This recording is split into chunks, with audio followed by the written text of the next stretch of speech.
好，歡迎收睇倫敦睇樓手記，我係 Kenneth。今日係2025年嘅10月9號啊！今日同大家介紹一個近嚟賣得非常之火嘅一個新盤，係 Kingston 嘅 County Hall 嘅項目。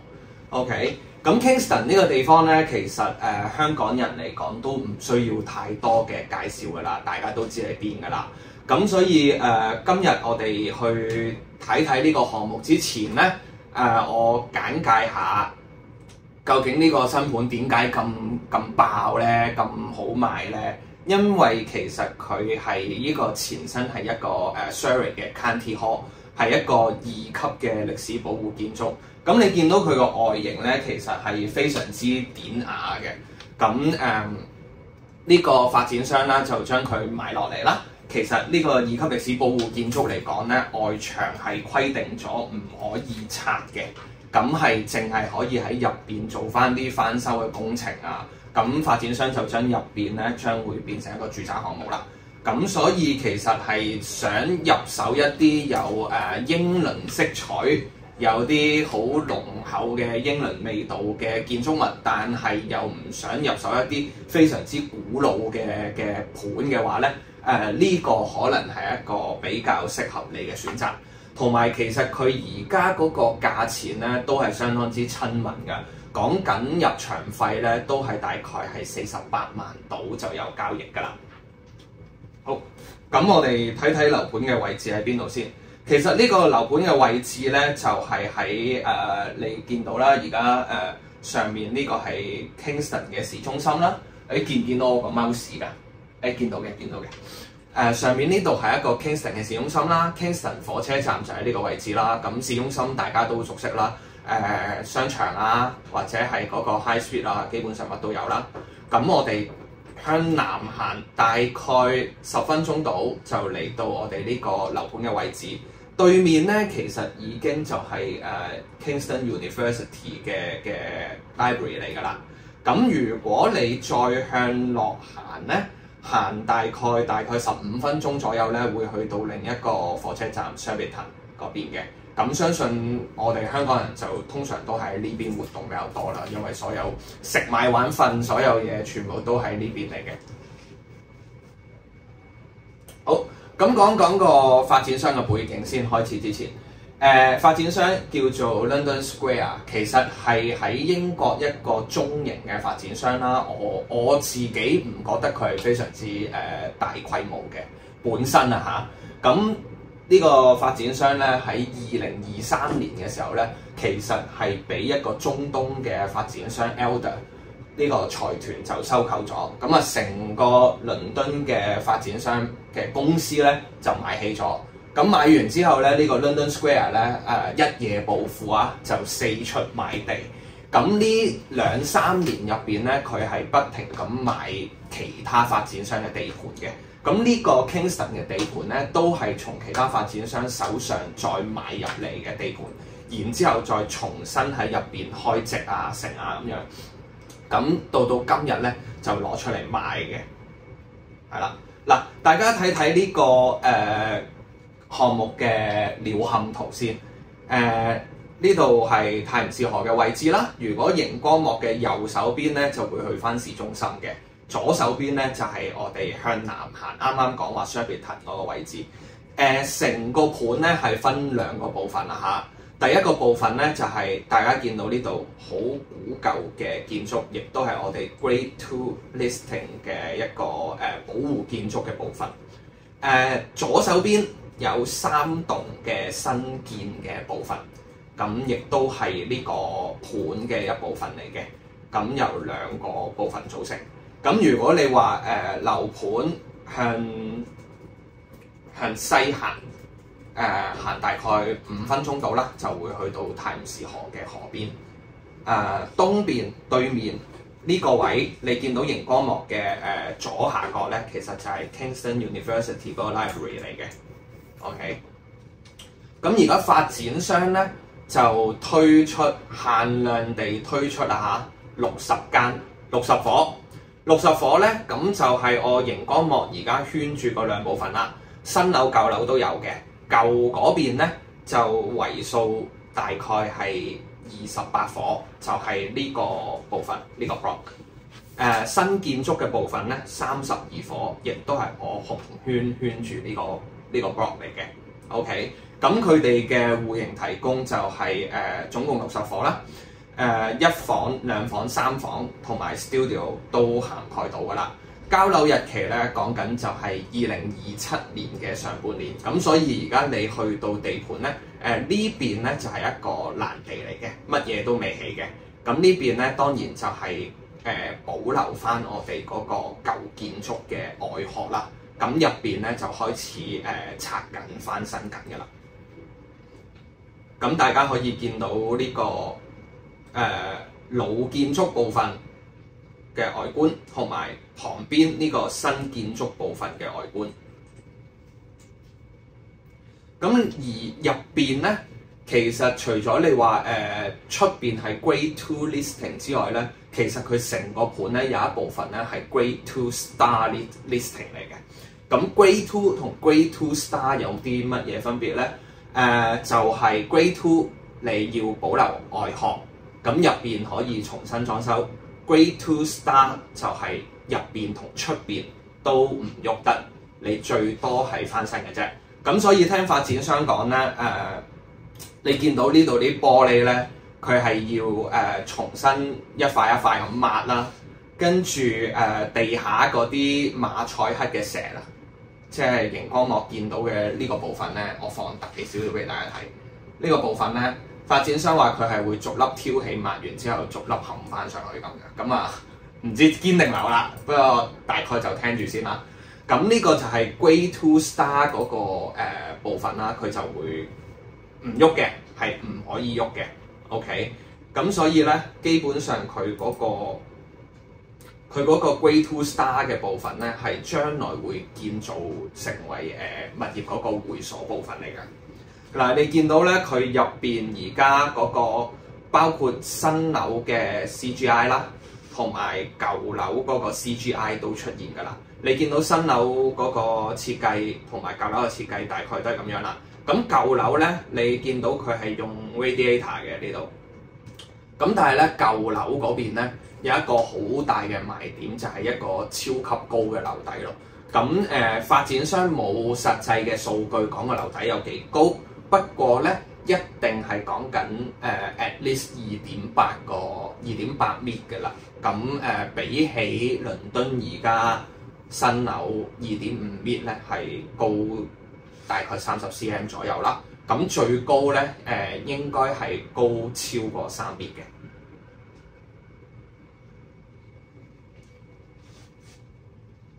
咁你見到啱啱呢張圖就係一個舊建築嘅部分，第日入邊翻修咗咧，大概就會係咁樣啦。咁新建築咧就因為新建成啦，所以同大家平時睇開嘅 new build 咧都大同小異㗎啦。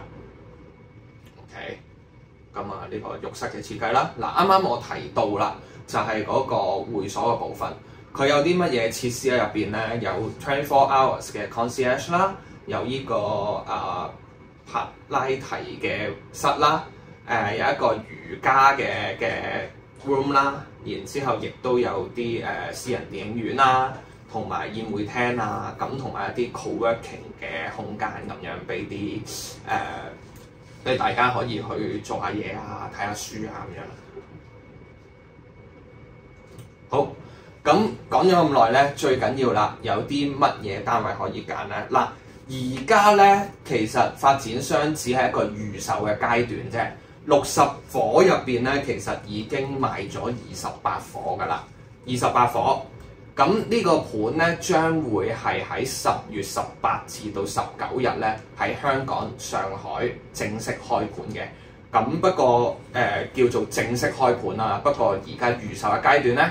有興趣入手嘅朋友咧，可以聯絡我哋，咁我哋係可以提供到一啲限時優惠嘅俾大家嘅。OK， 好，咁我以下落嚟咧，我就會同大家選一選啲推薦嘅戶型啦。咁如果你話我哋先睇睇舊建築嗰邊啦。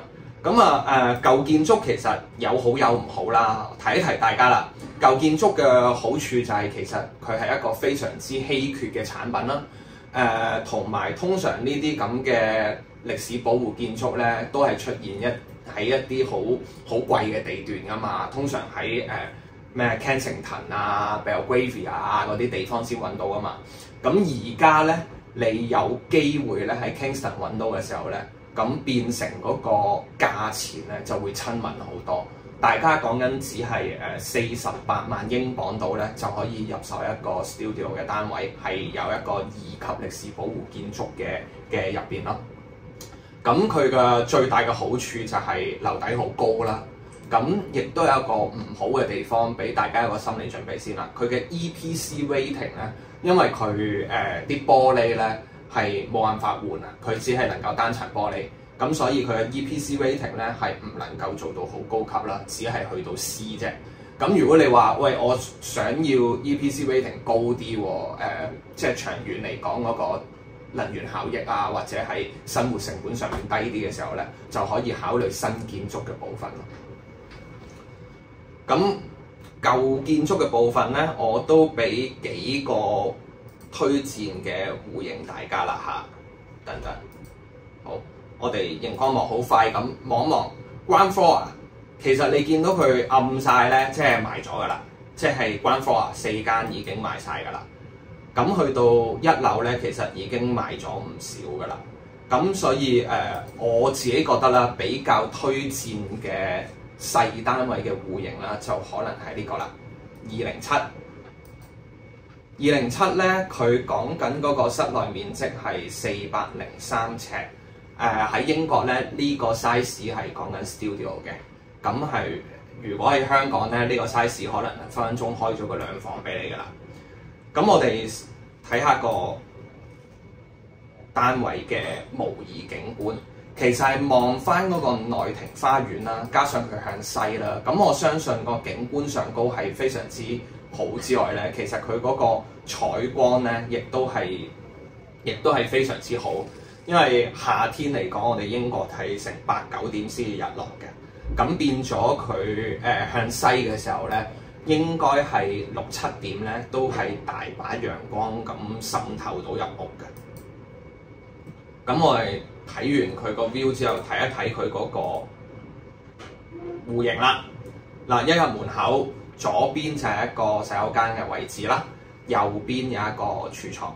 咁你前面咧見到，雖然佢叫自己做 studio 啊嚇，但係佢都係能夠有一個好 proper 嘅一個瞓覺嘅空間嘅。咁雖然字就細咗少少啦，咁我都嘗試讀俾大家聽。佢嗰個 bedroom 嘅 size 咧係講緊4.07米乘以2.79米嘅，咁乘埋咧其實都有成100尺嘅。OK， 咁你見到再呢個有一個衣櫃咧，發展商係會做好俾你噶啦。然之後你會見到全屋咧，其實都係一個鋪咗啲地板啦，完全係冇地氈啦。然之後一個 U shape 嘅 kitchen。咁你見到2個交叉咧，應該就係雪櫃、焗爐、微波爐嘅位置嚟嘅。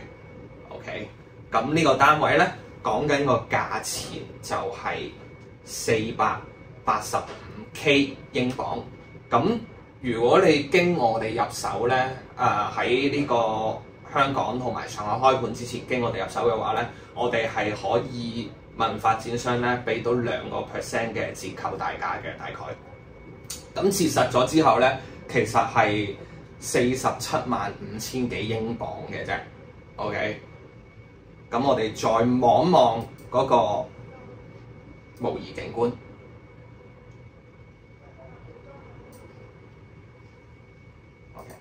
好，咁嗱細單位咧，我就會比較推薦呢一間啦。如果你話2房單位喺舊建築嘅部分有啲乜嘢好選擇咧？咁由於呢個舊建築嘅部分咧，只有係4伙嘅2房單位嘅啫。咁但係就唔好意思啦，已經全部賣晒，因為市場反應太過踴躍啦。咁如果你話要入手啲兩房單位嘅咧，我哋只可以喺新嗰個建築嘅部分嗰度入手啦。嗱，新建築部分咧，雖然嗰個樓底係講緊標準嘅2.5米，但係亦都頭先提到啦，佢嗰個 EPC rating 咧係比較高嘅，係做到 B 嘅。咁同埋咧，新建築嘅部分係有露台，咁舊建築嘅部分咧係沒有露台嘅。咁如果你話兩房咧，有一間咧，我自己其實係幾中意嘅。sorry 啊，可能去翻1樓，你見到暗咗嗰啲咧，熒光幕暗咗嗰啲咧，其實係賣咗噶啦。咁我自己幾中意呢間101咧，我哋睇個值先啊。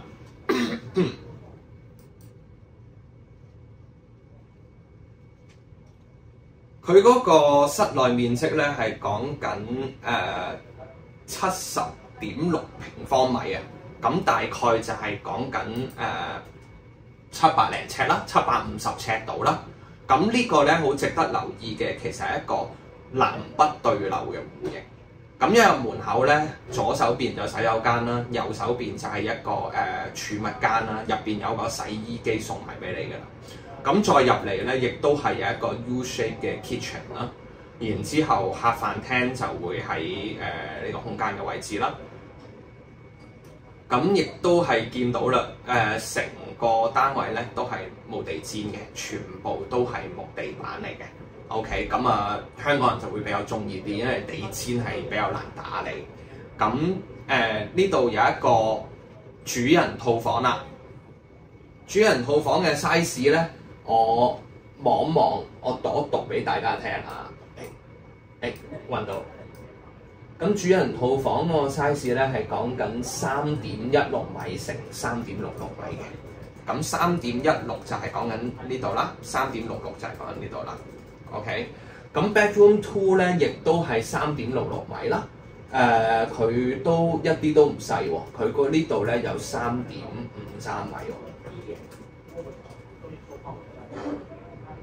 好，我哋呢個係南北對流嘅一個戶型啦，亦都係唯一一個南北對流嘅兩房。冇噶啦，係呢一間嘅啫。咁我哋睇睇嗰個 view 啊。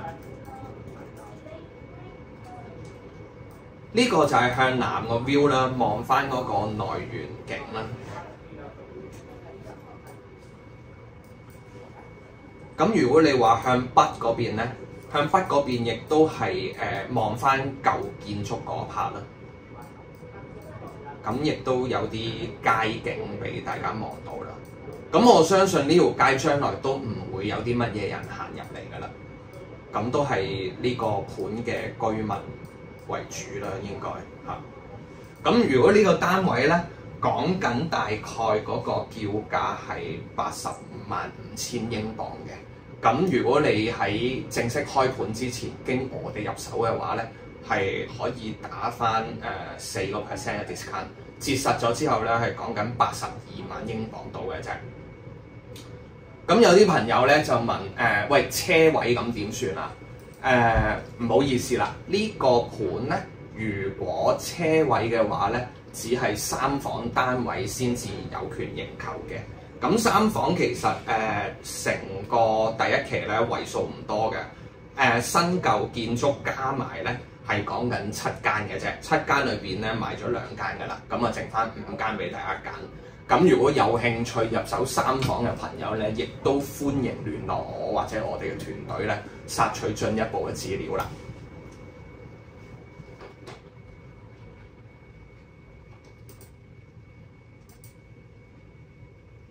咁今日嘅分享就嚟到呢度先啦嚇。如果大家有興趣入手嘅，喺香港、上海正式開盤之前，即係講緊10月18、19號之前，經我哋入手嘅話咧，我哋係會送翻1200英鎊嘅律師費補助俾大家嘅。咁如果有興趣嘅朋友咧，記得聯絡我或者我哋嘅團隊啦。我哋下次再見，拜拜。